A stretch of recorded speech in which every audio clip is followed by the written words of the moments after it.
There's one item from last week we still need to discuss, and it's the attempted murder of New York Congressman and gubernatorial candidate Lee Zeldin, which took place last Thursday. And look at me, casually referring to it as attempted murder just because that seems like a fitting descriptor for the act of walking up to a guy and attempting to fatally stab him in the neck. But as it turns out, it was not attempted murder at all. It was really second-degree assault, which is all this guy has been charged with by the woke New York prosecutor. Fortunately, he has been federally charged for attempting to assassinate a member of Congress, so I guess maybe this means even Merrick Garland has the capacity for common sense and basic decency when he's not busy preparing a federal case against every mother of three in Peoria who's gone to a school board meeting and gotten upset about teachers reading gay porn in class and transing their kids. Or maybe I'm giving Merrick Garland entirely too much credit here. Maybe the U.S. attorney in New York filed the charge all on his own without calling Washington and running it up the flagpole. And if so, good for that guy, because screw Merrick Garland. But sometimes in life, there is a moment.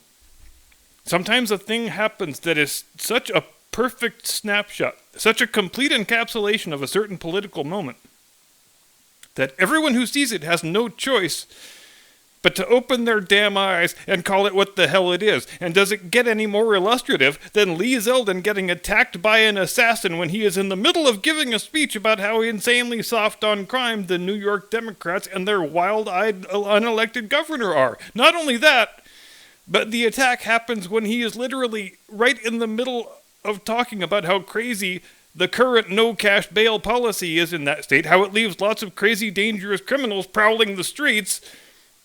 And as if he's trying to play up the stereotype, the local woke DA promptly hangs a second-degree assault charge on this guy and turns him loose on his own recognizance to go stab some other poor bastard. And of course, he isn't required to pay 1 red cent of bail money, which, without cash bail, will some wokester please explain to me why there is any reason for a defendant to show up for his trial when not showing up will not cost him anything?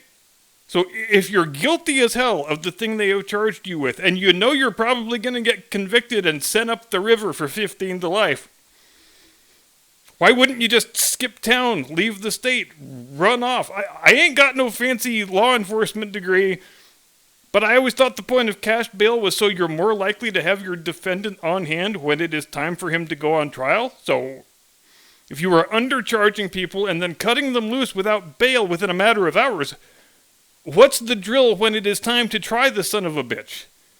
Do you send him a very politely worded letter asking if he would please be kind enough to turn up for his trial? Do you sweeten the pot with an offer of free soda and snacks? And how is the cause of justice advanced by any of this? Again, and look, I know it's normal practice for our friends on the left to simply change the meanings of words when they become rhetorically inconvenient. And I like to think I keep pretty good track of these things, but it must have escaped my notice that recognizance is one of the words that no longer means the thing it always used to mean.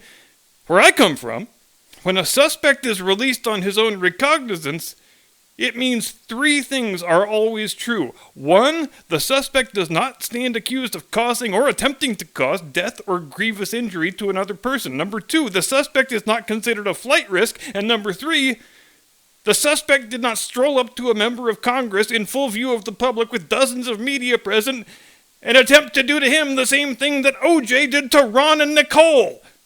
And if you're waiting for me to say allegedly, you're going to be waiting a hell of a long time. And yes, it has to be said, as political assassination attempts go, this one scores pretty low on the effort meter. I mean, if you were trying to get across the stage fast enough to take the guy by surprise, you might want to put a little spring in your giddy up there, cowboy. Trying to stab a guy in the jugular vein usually doesn't work all that well when you're just moving at your normal everyday walking pace. And did you see the weapon this guy was wielding? Now, will someone please tell me what the hell that thing is? It's got 2 finger holes in it, like it's sort of like brass knuckles. And there's a couple of triangular blade thingies coming off of it, so Clearly the intent is to inflict puncture wounds, but I've given it a fair bit of thought, probably more thought than it warrants, probably more than went into the actual assassination attempt. And I can't imagine any way of inflicting serious damage on someone with this thing that doesn't also result in the attacker's fingers getting broken all to shit. Oh, and the wild-eyed, unelected governor of New York? She had tweeted out to her goon squad beforehand that they should go try to disrupt this speech that Zeldin was giving, and I guess one guy took her at her word, didn't he? And yeah, it often is stupid and pointless to play the imagine if the roles were reversed game, but just this once, just for fun, let's imagine a Republican governor telling his supporters to go break up a speech by his Democratic challenger who's running against him. Then let's imagine one of those supporters jumps up on stage and tries to punch a hole in the challenger's jugular vein while yelling, "Woohoo! MAGA forever! I love Trump!" Can you imagine that suspect being charged with a misdemeanor and let go on his own recognizance in under 3 hours? Better yet, can you picture the news media covering the story for a grand total of about 5 minutes and then memory holing it forever? Yeah, me either.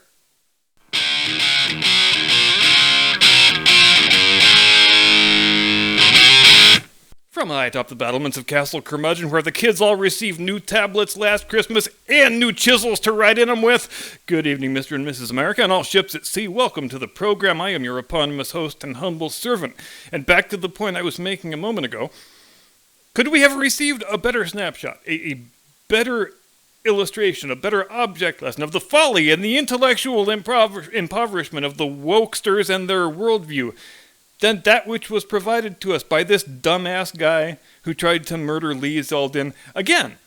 And we should file this under stuff you could never make up if you tried.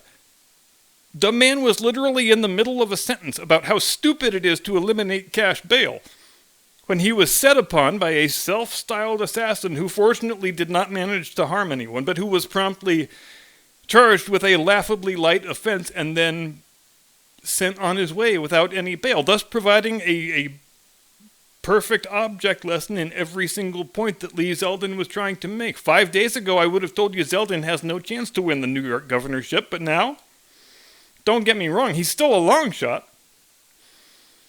But I think this incident probably makes that result competitive all by itself, irrespective of how steadfastly the fake news media refuse to cover the story, because the fake news media don't matter anymore. Anybody who's paying attention to national politics has seen that video.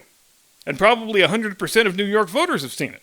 And like I said, this is a thing that has the potential to shake meaningful numbers of people out of their one-party lazy slumber. So as far as New York goes, this gubernatorial election has probably just turned into a referendum on the question of, do I want to live in a state where you can try to murder a congressman and face next to no consequence for it?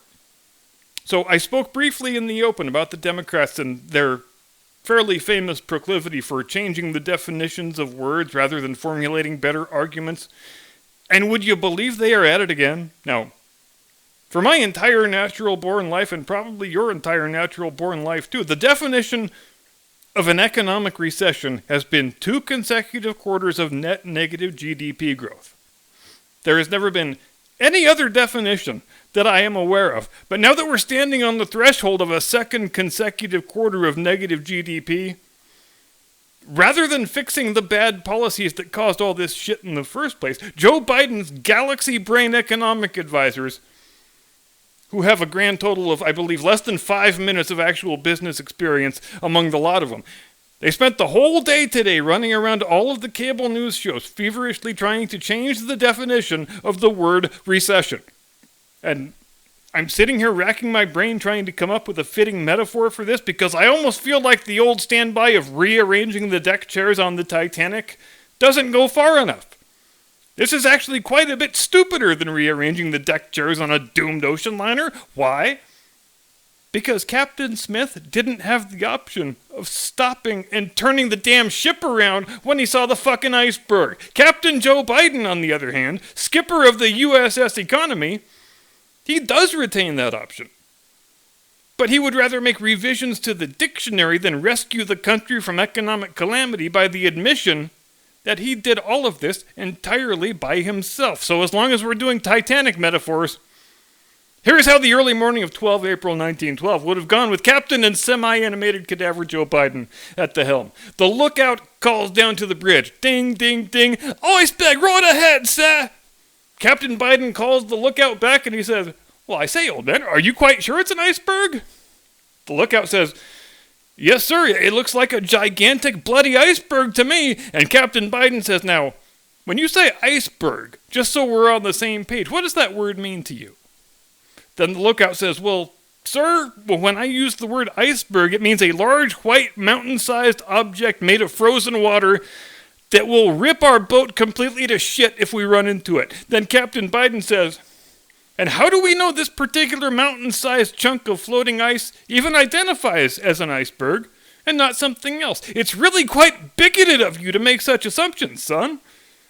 And then the lookout says, I'm very sorry, sir. The iceberg can identify as anything it wants, but I really do think we ought to turn the ship. And then Captain Biden says, okay, hold your horses there, slugger. I think you're forgetting who the skipper is around here. As soon as we figure out what this large white object wants us to call it, then, and only then, can we start making decisions about turning the ship. Now, for our current purposes, the lookout up in the crow's nest is some douche nozzle named Brian Deese, who looks suspiciously like Pete Buttigieg with a beard. But Pete Buttigieg doesn't need a beard, am I right?